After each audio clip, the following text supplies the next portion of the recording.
Oh my God. The earth hates you for that. Oh yeah. Yeah. Yep. What's with those paper straws? All right, ladies and gentlemen, that's another. Those suck. Yeah, Those they're suck so bad. Welcome to the Gray Zone, everyone. Welcome back. You good over there? Feeling good? I'm doing pretty good. Yeah. Yeah. Awesome. Today's going to be a fun night. Got a couple things to go over. First, we'll start with some news, and then we'll get into tonight's topic. Anything you want to share before we get going here?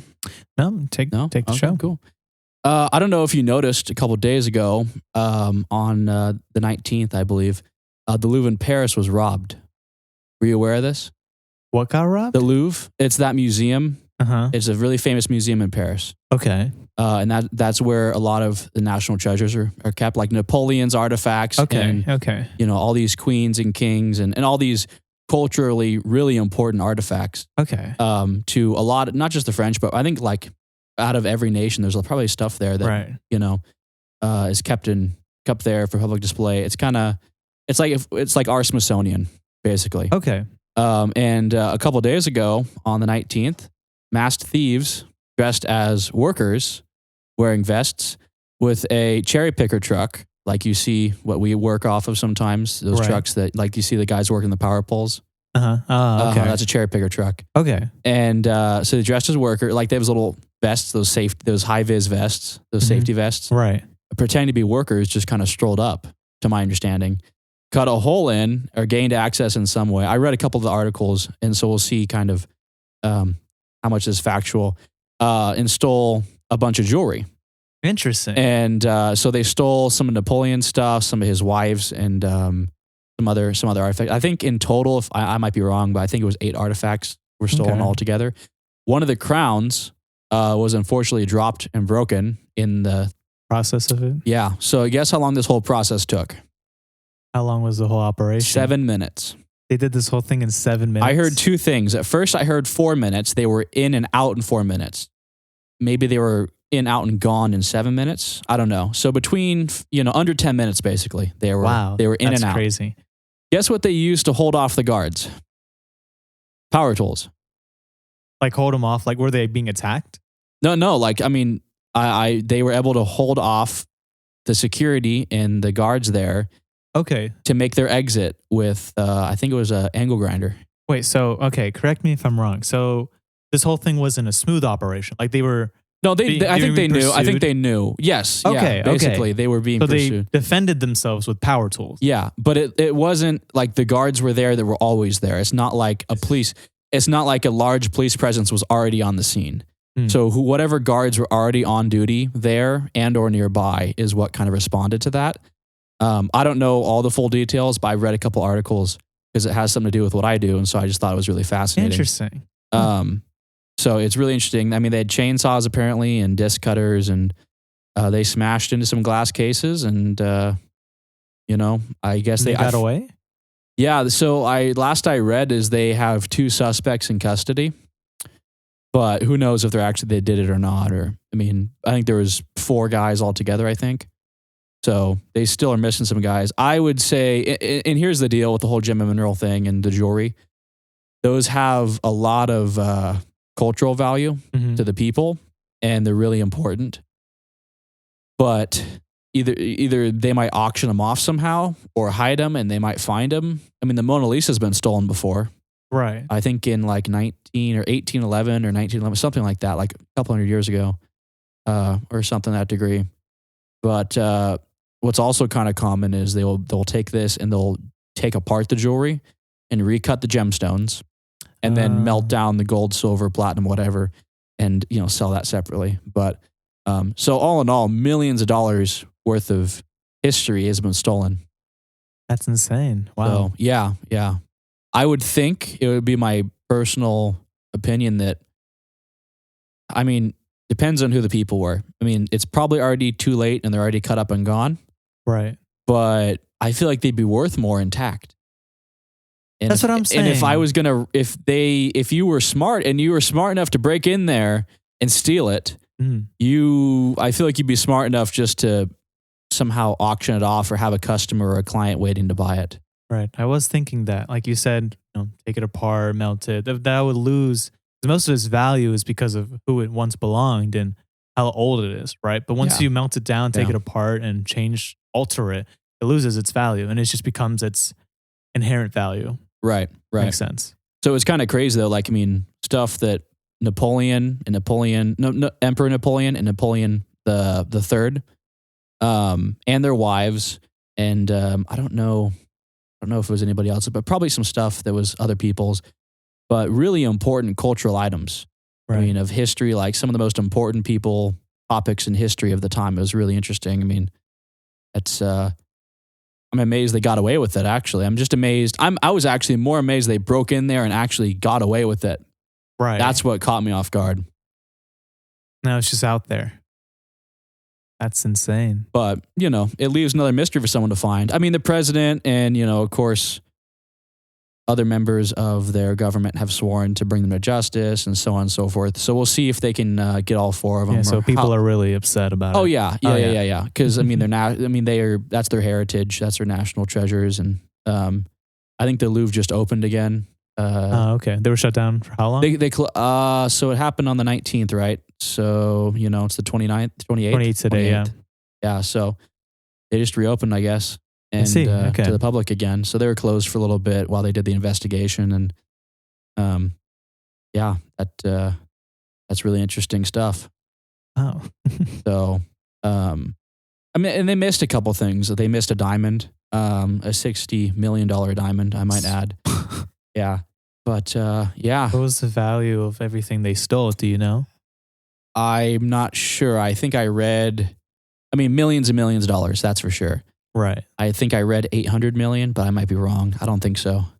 I only read 2 or 3 articles and I watched a couple of videos on it, but I thought it was something interesting to share. So yeah, for sure. I'm sure, some of those facts are, probably haven't come to complete truths yet. Yeah.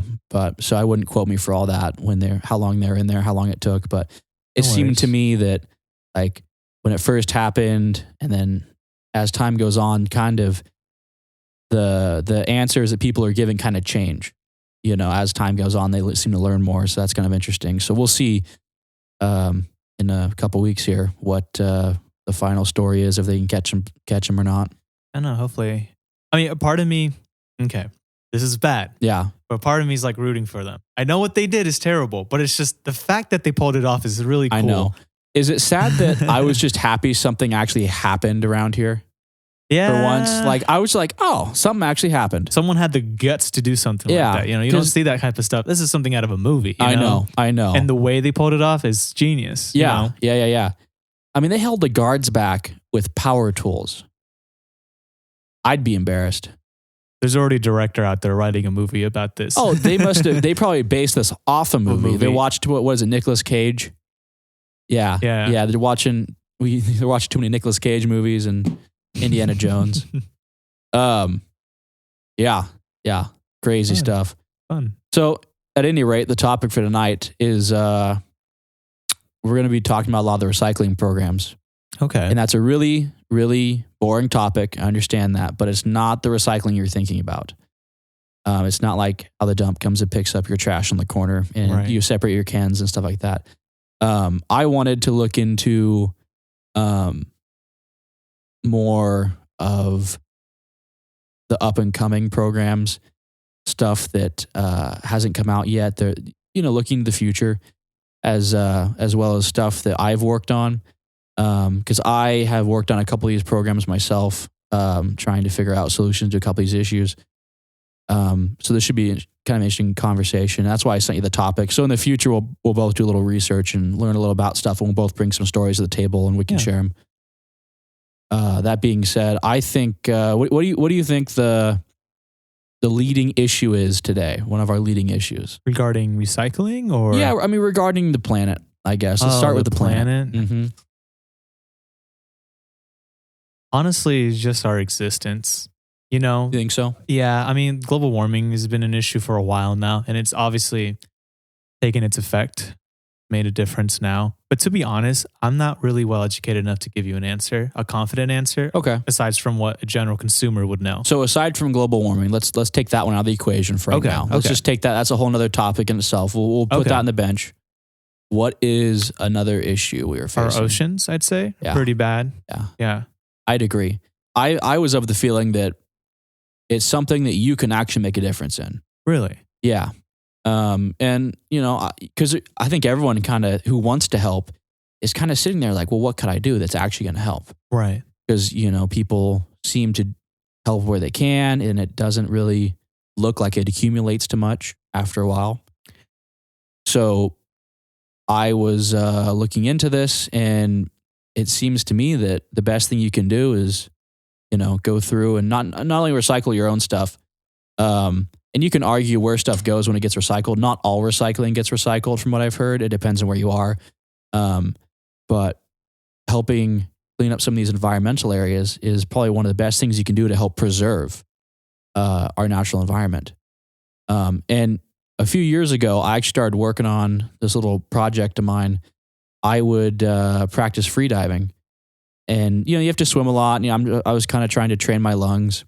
And I would go to all of our lakes and, the ocean, all that kind of stuff. Really?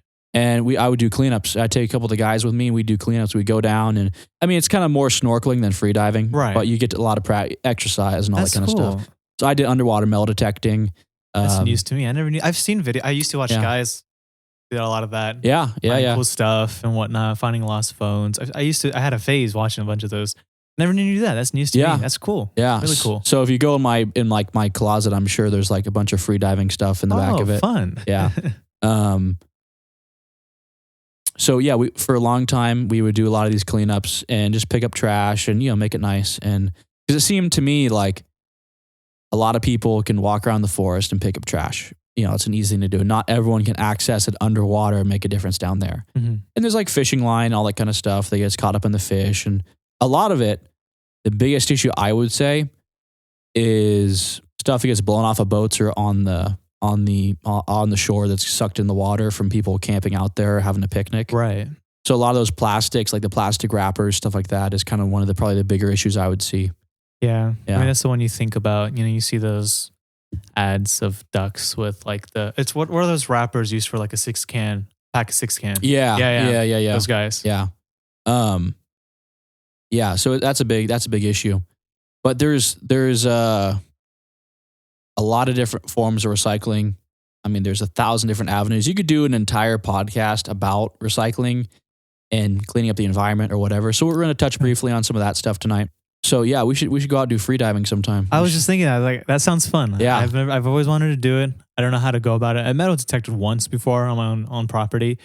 But no, that sounds like a fun deal. What's the best season to do that? Obviously, the waters get cold. Probably summer. Summertime. Probably summer. Makes sense. When it's not freezing or raining. And the water level is lower, so you can get a little deeper. Yeah. And we'll just go snorkeling around. I mean, you kind of swim along on the top of the water, and when you kind of spot something, you go down and you go pick it up. Or what I would do is you would go down and you'd swim along for a while and kind of check things out, go back up, breathe, and come back down and keep going. Mm-hmm. So it depends on what you're kind of good at. Yeah, I've only ever snorkeled once, the islands I've been to, but never, those are oceans and whatnot, pretty clear waters. But you want to talk more about that process of snorkeling? Like, how do you go, equipment needed, safety, things you need to know? So I feel like a lot, I mean, I'm probably wrong about this, but the large majority, you see people drowned or whatever the deal is. Right. And it's like a 30-year-old man drowned. I'm like, I think they just don't know how to swim very well. So, I mean, the more you train your body and the stronger you are, the longer you can hold your breath, or the longer that you have the stamina to keep fighting against a current, the higher chance you have of getting out of there. I would say the ocean is the most dangerous thing to go swimming in. That's why I did a lot more freshwater than I did saltwater. And the saltwater just is salty. It's salty, gross. yeah. But I mean, I would take a paddleboard out in the lagoons and where all the boats are, all the houses and all the boats, and there's a canal, and they go out to the ocean. And I would go up and down the canals and free dive in there, right off their houses and off their boats. Nice.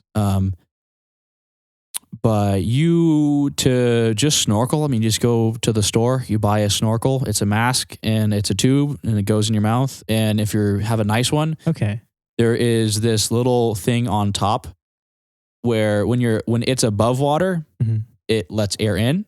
And when it goes below water, it clamps it off where no water can get back in the tube. Oh, I see. Because the older snorkels were just the little pipe and you'd have to blow the water back out of it when you came up to the surface. I used them completely wrong as a kid. Yeah. Like I would get the ones, I mean, they were still functional. I never knew how to use them. I thought you couldn't go underwater with them and you could only surface kind of. Well, yeah. Okay. I guess that's intended. Yeah, that's his intended purpose. Okay, that makes sense. But yeah, I mean, you can use it for whatever you want, I guess. I mean, I use it for that. Now, there's obviously like different ratings, like the dive gear and like right. That stuff is made to withstand pressure and it's more durable because it has to last. Because if something happens down there, you got a problem. With that being said, you can go online or go talk to a couple of the freediver guys, and they're very well educated. Some of them say, I mean, most of them I've ever talked to say, take the mouthpiece out of your mouth when you go down. Because if you like black out, that you have like this pipe going into your mouth and water can flow in it. But if you have that valve on top, I guess you wouldn't really need to, but I guess it's a practice thing. Yeah. I wasn't really down far enough to have to deal with that. And I also kind of had someone, you always kind of swim with a partner kind of. So like if I did black out in 30 feet of water, I mean, they could kind of pull me out. Yeah. You never want to go alone on these things. No. I mean, I have, but it's not a good idea to. No. But I mean, like real free divers, I mean, no air tanks, just the breath in their lungs. Right. They saturate their body with oxygen through breathing techniques. And you can look it up online. There's videos of guys going down to these underwater caves and swimming around up in there for, I mean, a long time. Yeah. Longer than you should be allowed to go without breathing. Humanly possible. Yeah. It's amazing. Some of these guys are talented. Humanly possible. You know, they achieve that, you know, through training. Yeah. But that's like, it's like training for the Olympics. It's kind of like that. For a hobby. That's crazy. I think, I don't know if it's a hobby to them. It's like a life to them. But to me, it was just a hobby thing, just to help clean up. And it was fun. It was fun being in the water. But I guess the next step up, is kind of a little bit of free diving / snorkeling. And then there is compressor diving, or they call it like hookah diving, where air is pumped down to you via a hose. Oh, okay. So you're down there with like a set of weights on or a BCD in a wetsuit. And air is being pumped down to you from a little floating raft above with a flag on it, or like a boat or something to that degree. And then next step is just diving, flat out diving, which you need a license to do and all that kind of stuff. I have one of those units that sits on the surface and pumps air down to you. Oh, nice. Never actually used it. I bought it, never used it. Okay. Because I mean, I didn't want anyone messing with it. Like, can you imagine being underwater and someone like goes up there and turns it off?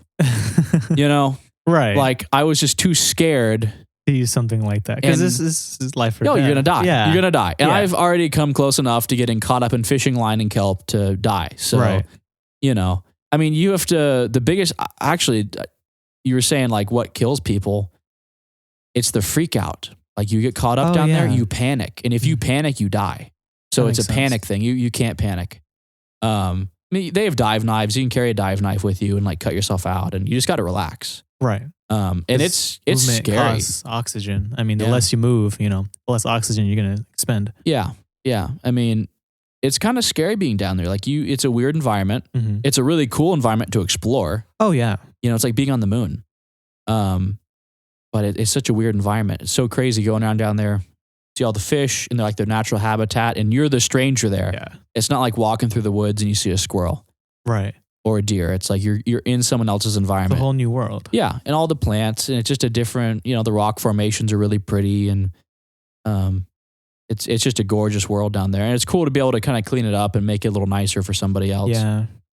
Not fair to destroy their world just to keep ours, quote unquote, clean. Right. Right. Well, and the ocean is more important than we think it is. We also don't know a lot about the ocean, apparently. You know, a lot of it hasn't been explored, like we said. Last episode. Where do you think all the air we come we breathe. It's from the ocean, isn't it? From micro like zooplankton and microscopic I don't know why I'm thinking organisms. Sea pickles, but just from plant life from the sea, because most of the living earth is life. covered. Yeah. And can you imagine? Like, there's a patch of garbage out there the size of Texas. Really? The garbage patch. Yeah. Whoa. Okay. Texas is bigger than Germany. Put that in your brain. It's one of our larger states. No, that's huge. I mean, it's probably bigger than that. We just can't tell. Yeah. Because think about all the other garbage out there that isn't on that one patch. So if there is a patch of garbage so big as a state, plus all the other garbage out there, it's a lot. Probably more trash than water, like surface area wise. Maybe. I don't. Well, I think if you spread it out, probably. But I don't think it's that bad. Okay. I mean, a lot of cool companies are trying to help. I mean, there's a cool company called 4Ocean, which is like a nonprofit company. That's you can buy jewelry they make out of some of the plastics. Wow. They do a real good job cleaning up, and they're starting to move into other countries, which is where a lot of the problem is. A lot of those developing nations don't have a way to stow their waste or recycle it. Okay. So, I mean, it just gets blown out. They might put it in ravines, and the floods wash it down, or something to that degree. It's bad. I mean, I've been to other countries, and that's their outlet for trash. Just nearby lakes, nearby oceans, especially oceans, and it's tragic. It's sad. It's real sad. And then again, these people are already struggling. They have no other choice, And I think another thing to mention is if they don't have the oceans, what I've seen happen in these other countries, like third world countries, like for example India, is people are coming. These countries are, they're developing, and there's new places and whatnot. Like recently, I was in India, and there was a Starbucks. I'm like in an area. What's that doing there? Yeah, exactly. Yeah. And there's paved roads and whatnot. But all the trash is being moved to neighborhoods, like small towns. Less fortunate, but they have their ways of living. They're making it through, and there's just trash is being filled, and they can't do anything about it. The government doesn't care because we're bringing more income in by adding these new places and paved roads, and for these tourists to come in, right? And keep it nice for the tourists. Yeah, keep it nice for the tourists. But then these trash is and they burn the trash. That's the worst thing. It is normal to burn trash. So I have family in these countries who I remember they take all their trash in the backyard and they burn it because that's the most efficient way. But that brings so many health concerns. I know a lot of people who die because of these, selfish folks throwing trash into their backyard. You think smoking cigarettes is bad? Try burning plastic. Just breathing that daily. All the monoxides and all the carcinogenic material. And then that doesn't also go away. That blows over here. I mean, some of the smog we have here in California, I think it's from China. Really? I think a lot of, it blows around the world. That makes sense. So it's not that long? I think so. Yeah. I mean, because it's particles in the air, microscopic particles probably. So, I mean, unless rain pushes it out. We share the same atmosphere. So it makes sense. Yeah, it's a small world, I guess. But I mean, it's us too, but it's also like other countries. And we're not the only ones. That being said, too, that's what I was getting to is it's not all the trash is ours. Like a lot of it, when I was doing trash pickups on the beach, on the coast of California, it looked like the trash had been there like quite a long time. It was kind of getting worn down and it was starting to kind of erode a little bit. Like a lot of the plastic, like the pens you were picking up was just kind of getting eroded because it must have traveled. Either it was on that beach tumbling around for a long time or it traveled far away. Wow. And in Hawaii, like it wasn't their trash. I was picking up a lot of trash on one of their beaches down there. There's a black sand beach in Hawaii. Ooh. And it's a really cool place. And like pure black? No, it's like darker. It's kind of changed a little bit since I've been there because I've been there 2 or 3 times. Because I have family over there. Right. And so my parents were down there when they were kids too. So it's a really small beach. You're not really supposed to swim there. Too, choppy or too small. I think the beach is probably maybe 30 feet from kind of the dirt cliff to the water. Not very big. Okay. And there's like cobble and there's like kind of more sand. There's a bunch of cobble rock too. And I was picking up trash down there. And I think, recently, last time I was there, they just discovered there's a bunch of ancient bodies of the Hawaiian people. Yeah, when I was there, I noticed like this raised up area. I'm like, that's kind of weird. That doesn't really you know, my geologic brain is kind of like, that's not really uniform with the other landscape here. Right. Like, I wonder if that's like a burial plot. And I come back, they have it all roped off, and they had a person there saying that this is like, you know, this is a burial area, and like, please stay out and all that kind of stuff. And so they give out bags of trash, and you get to go help pick up trash. And I was helping out with that a little bit. It was a cool deal. Yeah, it's a bad deal. What do you think about the solution? How do we fix it? Since we've talked about enough of the negatives. Solutions that I can think of. What comes to mind first is solutions that exist already.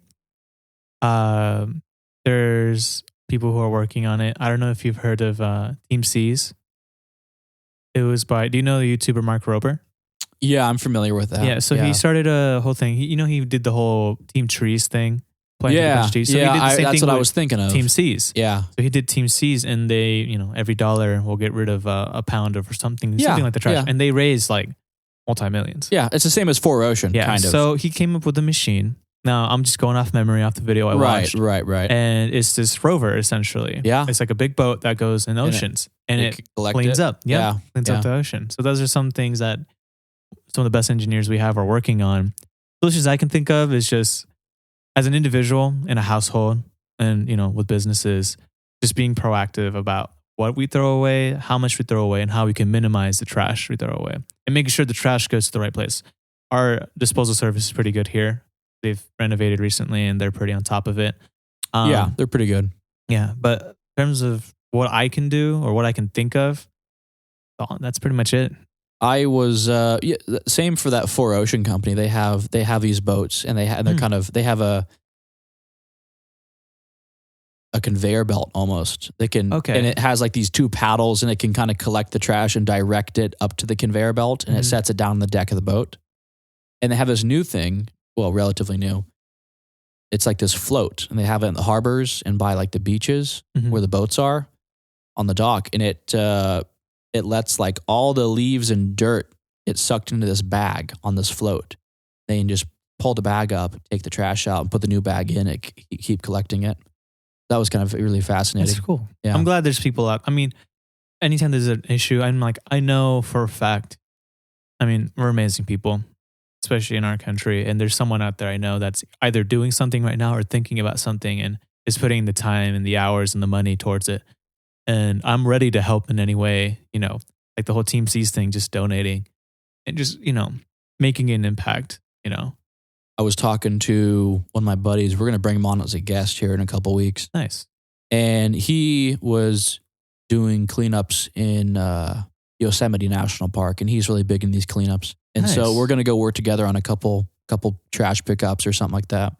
And that was the cool part about metal detecting, was you could take up trash and get rid of trash that no one could see.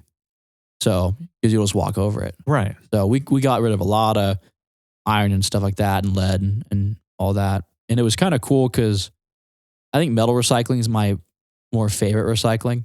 Makes sense. It's not something you think of as trash.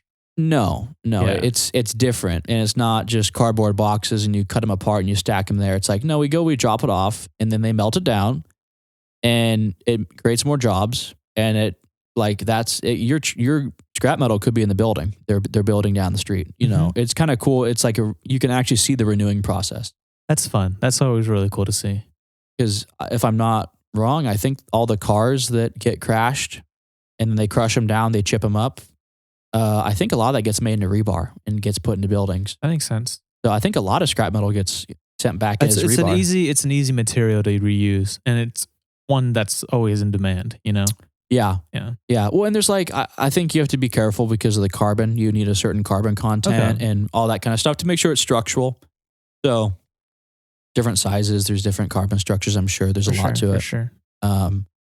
One cool project I was working on that's kind of an honorable mention, aside from recycling, was some of the environmental work. And we all know that a lot of these mines and stuff like that across the United States leaches out bad things, or is kind of an environmental hazard of sorts. So there was one mine I was at in Nevada. It had already been, the local government had blown it up after the Second World War and closed the entrance. For some reason, I guess even though the entrance was closed, the shaft still remains down below. And, water will take up that void, fill that space.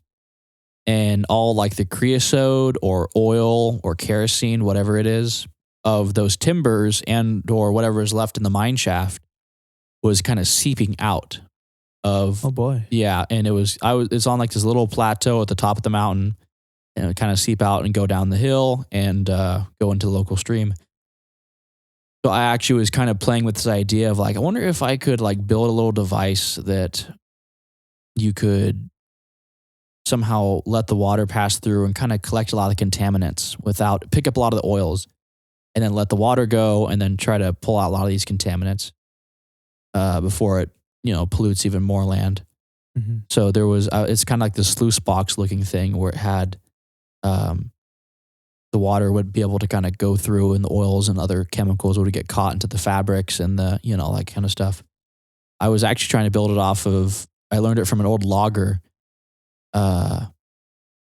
They would put in their filters, when they're filling up a tractor or a truck, they would put felt, like a felt ring in the filter, because water won't penetrate felt, but diesel would. And so I had that in the back of my head. I'm like, I wonder how we could make this kind of opposite, where the water could go through, but nothing else could. So there's a lot of cool projects. I mean, there's a lot of room for a lot of people to do some good and help out. Yeah, for sure. But yeah, that being said, I mean, what do you think is going to be our next innovation as a society? No, I think more when it comes to maybe our recycling, maybe our trash, not recycling, our trash problem. What are we going to do? This is like sci-fi thought. It's just send it to the moon. Yeah, no. Oh, I mean, space trash is a whole other topic. Isn't that crazy? Oh my God. You never think about space trash. No, they're like, there's space trash. There's there's so much. Yeah. There's probably more trash in space in our orbit than there's actual normal rocks in our orbit. That could be. From my understanding. I don't quote me on it, but no, all this is. Yeah, no. A little bit of hypothetical here and there. For sure. These numbers aren't exactly accurate, just kind of our experiences. It's all approximate and just going off what we know and understand. Right. But I was thinking more of like, we all have a household zapper. How and why? You just lay out a bunch of trash and you just zap it. Laser beam points at it and it's just poof, gone, like it was never there. I mean, we have lasers. I know, but that would burn it. And like, it's the same thing as burning it, or assuming that's what the laser would do. I'm just saying like magic. Like magic? Just magic. Yeah. Just so you need like a magic wand. You need a magic wand. Yep. What did I see? What do they call it? They call it pyrolysis, I think. You know what that is? Pyrolysis? No. So, I mean, it's similar to how they make carbon, basically. Carbon is, you can put wood in an oxygen-free environment, heat it up, and all the gases in that wood, of course, expand, release from the wood, and either burn or get moved and then burned. And that leaves you with a pure carbon structure, like charcoal. Oh, cool. So, and you can do that experiment at home. You can get a little paint can, an empty paint can. They sell them at like Home Depot, and put some wood in there, poke a hole in it, put it in the fire, put it in a bed of coals, and you'll see the flame coming out of that hole where the gases of the wood are burning. Interesting. Yeah, it's pretty cool. So pyrolysis, if I'm saying that correctly, is where plastic is turned back into two things: a fuel, a petrol-based fuel, a petroleum-based fuel, and carbon. Because I guess there's some sort of carbon structure to it. So it's basically an oxygen-free environment. They pack a bunch of trash in there, and they heat it up, and it melts it back to its liquid form. And I guess any of the small amounts of metal, aluminum lining, and like the chip bags or whatever carbon is left behind. I don't know if I want to put that carbon on a plant because it sounds kind of gross, but I guess you could hypothetically use that as fuel. It's crazy what we're able to do with materials that you think are, said and done, but like something is like plastic, to break it down to such components. It's crazy, and be able to use it again. Yeah. That's the only direction I can see with trash, I think it'll probably be the next gold mine. Like, I think it'll, in the future we'll have answers to that, and that will strive the future's industry, like to clean up these trash dumps and to reuse it into something new. It'll be like gold mining. Like trash might have a value like gold does. Oh yeah, for sure. And, like you got a bunch of trash, like, oh my God, you got a couple $1 million of trash out there. That's true. We might, who knows, we might be able to do something with it in the future. Yeah. Because like trash is a huge just expense. Being able to, for like a business, let's say for businesses. Right.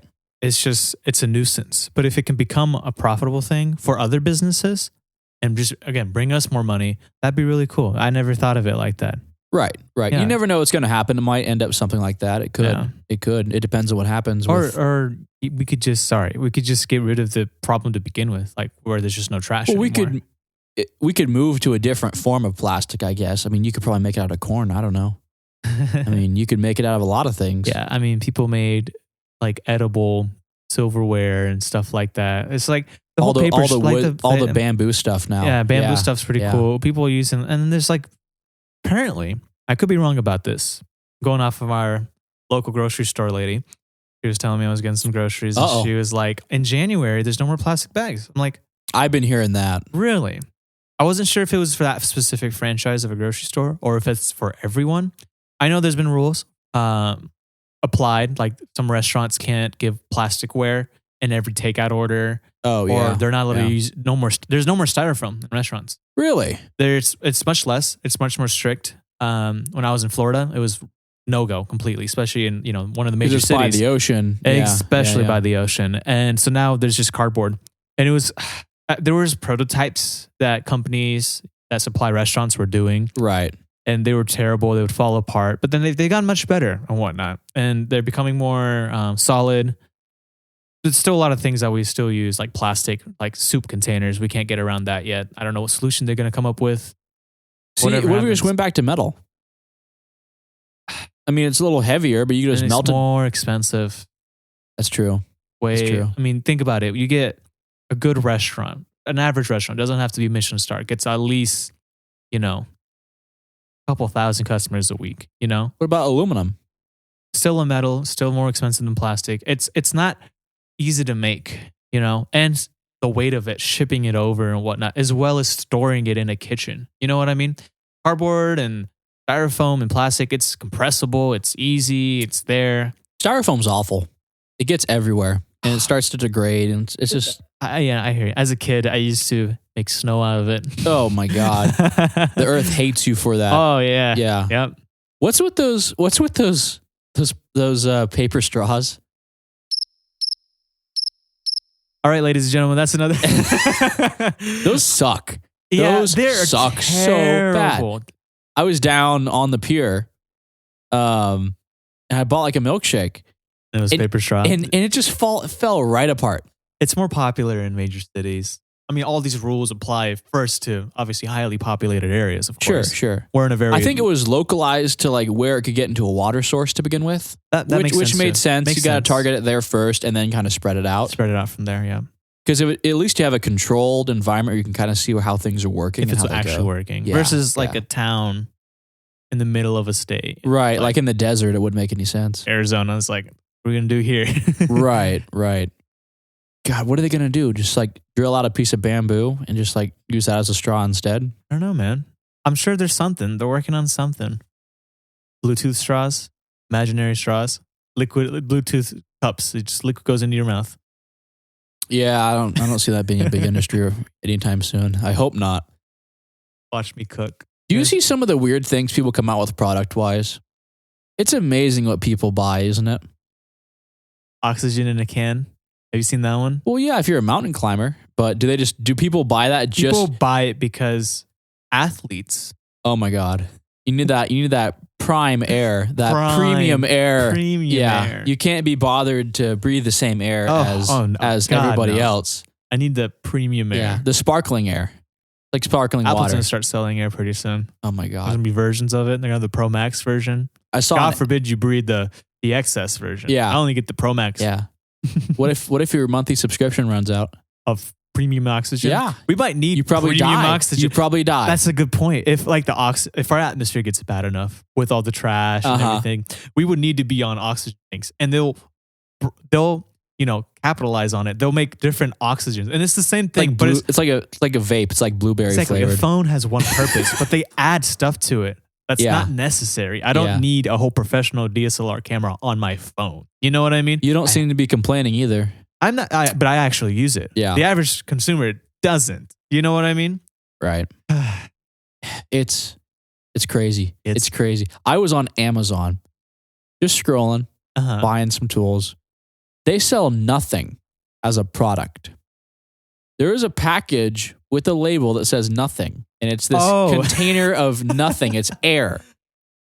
Yep. And you can buy that. It's a gag gift. People buy it. Apparently.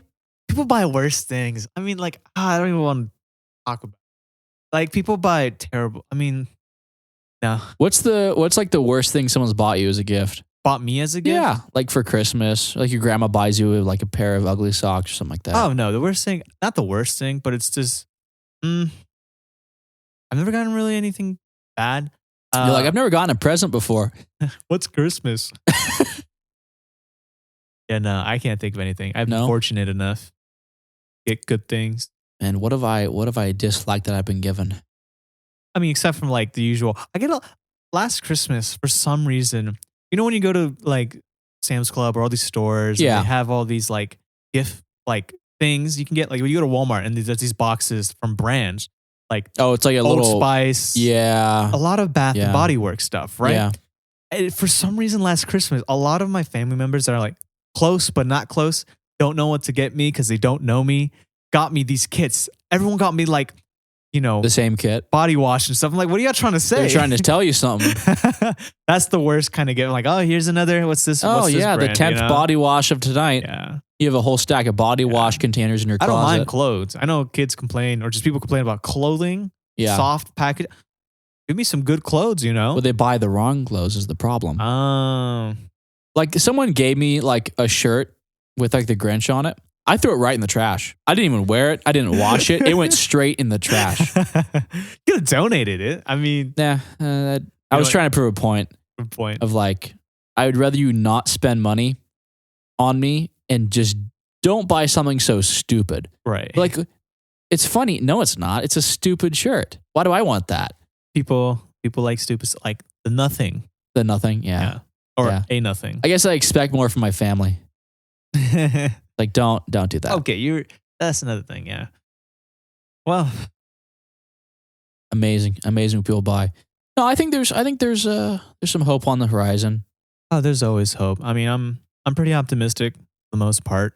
I know there's always someone, like I said, I always believe there's someone out there working on a problem I might think of, So I don't have to be like, no one thinking about this? Do I need to do something? You know what I mean? Hope someone's working on it. Oh, for sure. And I've seen people, like I've mentioned Mark Rober and TCs and the company you named. What was it? 4C? 4Ocean, I think. 4Ocean. Yeah. Like the number 4. Yeah. And at the end of the day, all I can ever do, just so I know I care, it's not even like, it could make a big impact, but I'll see plastic side of the road.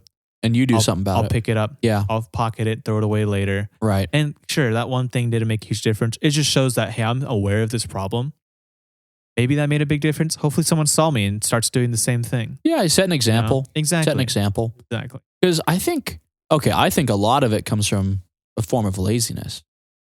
Like when they have too much trash or too much of this or that. Like, okay, if you had when you go out and you buy a bunch of tools. Right. And it suddenly comes to the point where you have to clean them and put them away. Mm-hmm. You just want to get rid of them. You don't want them anymore. Even though you liked the tools, even though you want to put them in your shop, but like the amount of work and effort it takes, this is now a burden.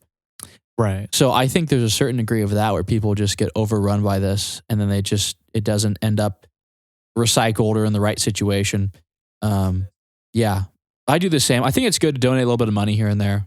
Oh yeah, for sure. And when you and a couple guys can get together and do a cleanup, go out, do a cleanup. That sounds like a fun time. Good it is a fun time. Yeah. You go take a picnic out. It's oddly, it's soothing, therapeutic, just being with close people, picking up trash. Being in nature. Especially in Yosemite, where your friend was. Yeah. Beautiful place. Yeah. Beautiful. We'll have to do something like that sometime. And there's always people, and I see, people cleaning up all the time. Government workers. Yeah. On the freeway. Yeah. And there's people keeping our, national forests and national places clean. I think I'm so glad that's a rule. That's a thing that we no have. littering. No, just advancements, factories and stuff can't be built in certain locations because they want to preserve the beauty, like Yosemite. Yeah. I'm so glad someone thought of that before I was born. Well, it's pretty cool that they set Yosemite aside to begin with. Yeah. And didn't let it get developed. I mean, didn't Teddy Roosevelt set all that up a long time ago? Roosevelt did that? Yeah. Did he not? I don't know. You don't know? I don't know. Did you go to school? My God. Yeah. Let me just double check what year that was. Got a GED, I think. What?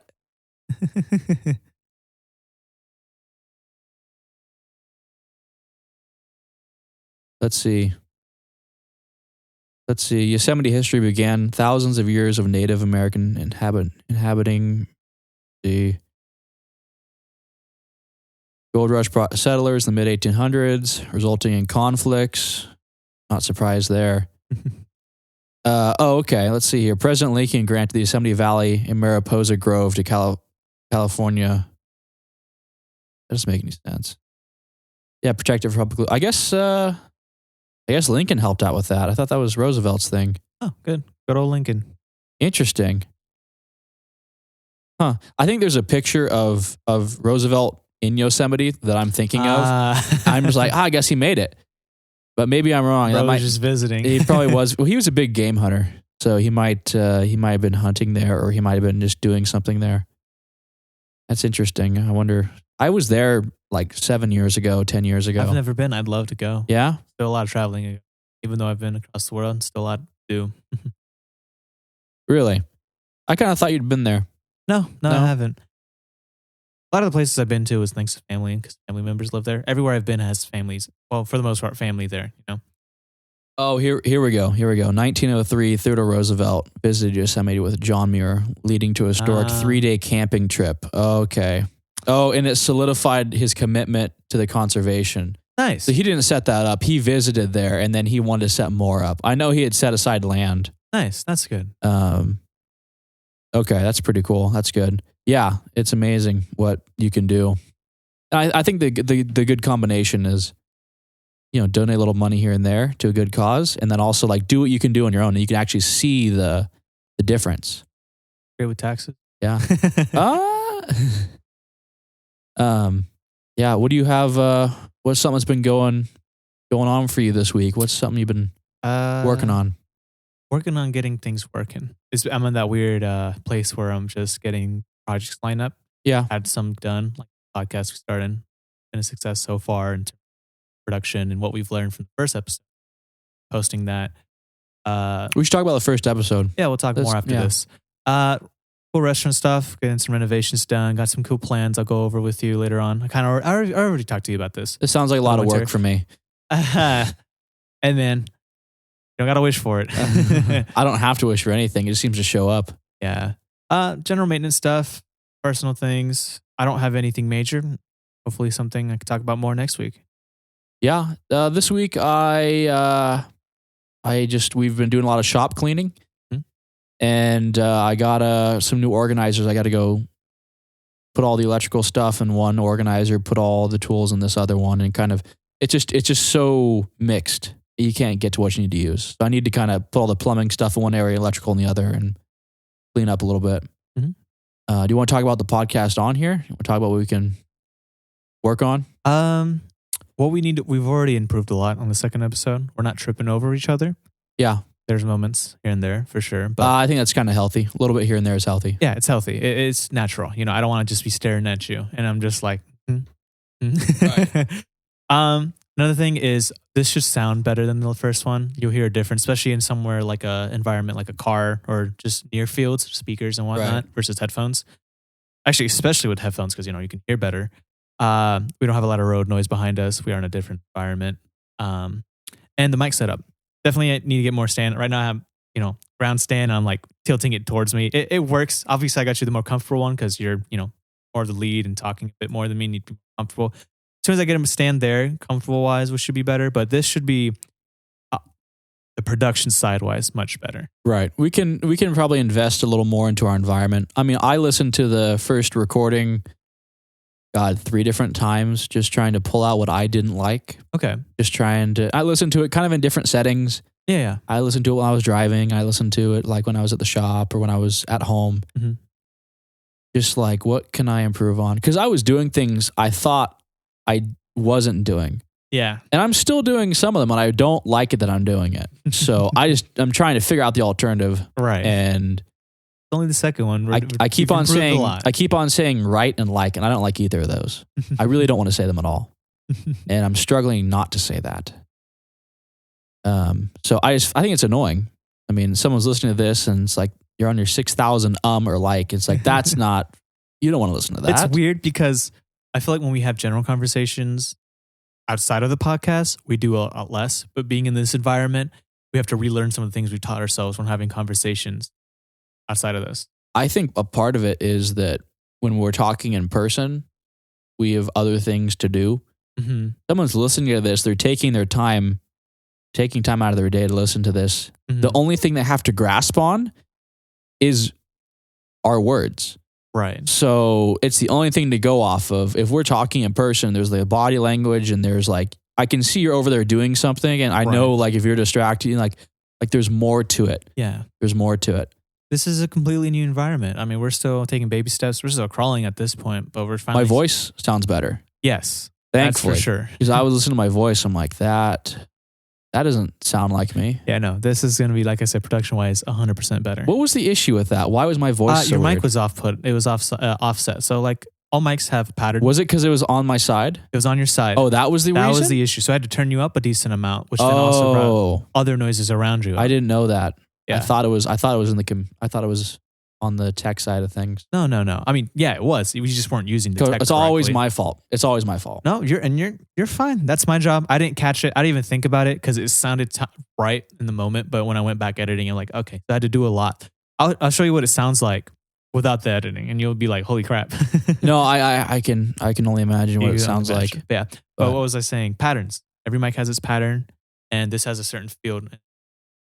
You're less, it gets weird. Right. And you were really at the edge of it. So yeah, I was trying to figure out the setup, and having it to my side seemed more natural. But this is perfect. I just need to mirror what you have on my side, except for, versus a stupid setup I have. That's that long stand. Long stand, the stupid pop filter. But it works. It gets the job done. I'm used to this. Used to adapting. Should we just get some that clamp to the table?